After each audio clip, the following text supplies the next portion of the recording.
Hi praise the Lord. હું pastor Umesh from Navsari, Gujarat.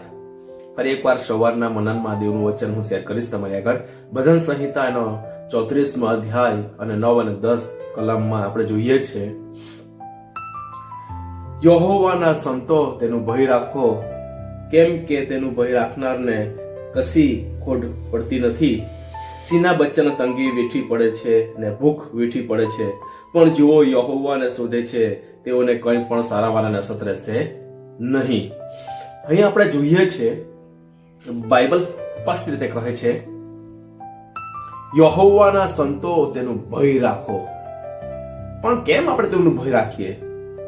નીચેનો જવાબ છે, કેમ કે તેનું ભય રાખનારને કશી ખોટ પડશે નહીં. કશી ખોટ પડશે નહીં, કઈ ખોટ પડશે નહીં. યહોવાના સંતો તેનું ભય રાખો, કેમ કે યહોવાનું ભય રાખનારાઓને કઈ ખોટ પડતી નથી. કઈ પણ ખોટ પડતી નથી.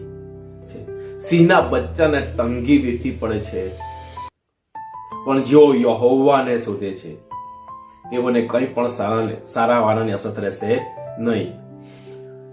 કંઈ પણ સારા વાનાની અસર રહેશે નહીં. જેઓ યહોવાને શોધે છે, જેઓ યહોવાનું ભય રાખે છે.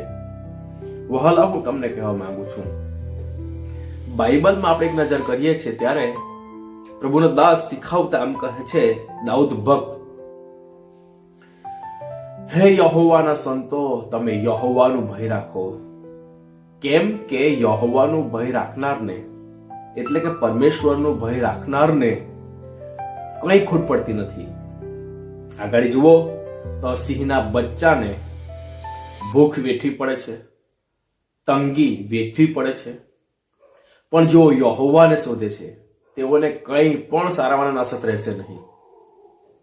વહાલા, હું તમને કહેવા માંગુ છું, સિંહની જે વાત કરી છે, ગવર્મેન્ટ સિંહને એક જંગલનો રાજા તરીકે એનું એક નિર્માણ કરી, એટલે કે એનું નામ આપવામાં આવ્યું છે કે સિંહ એ તો જંગલનો રાજા છે. હું તમને કહેવા માંગુ છું, જંગલના રાજાના બચ્ચાઓ તંગીમાં અને ભૂખ વેઠી રહ્યા છે.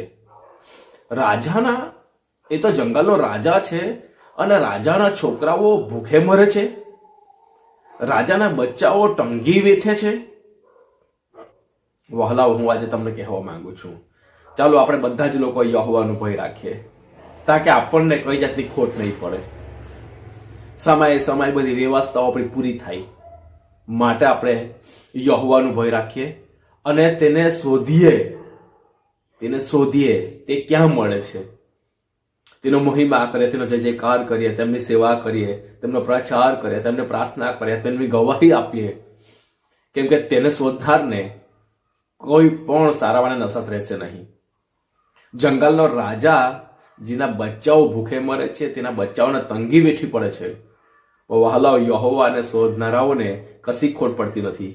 કેમ કે સિંહ તો ખાલી જંગલનો રાજા છે, પણ આપણો પ્રભુ ઈસુ ખ્રિસ્ત આખી દુનિયાનો રાજા છે.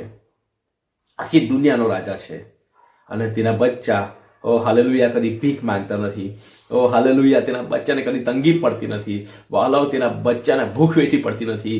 કેમ કે તેમનો રાજા એ દુનિયાનો રાજા છે અને એ રાજા પ્રભુ ઈસુ ખ્રિસ્ત છે. હાલેલુયા. માટે આવો આપણે યહોવાનું ભય રાખીએ. આવો આપણે યહોવાને શોધીએ, જીવતા પ્રભુની પાછળ જઈએ અને તેનો મહિમા કરીએ.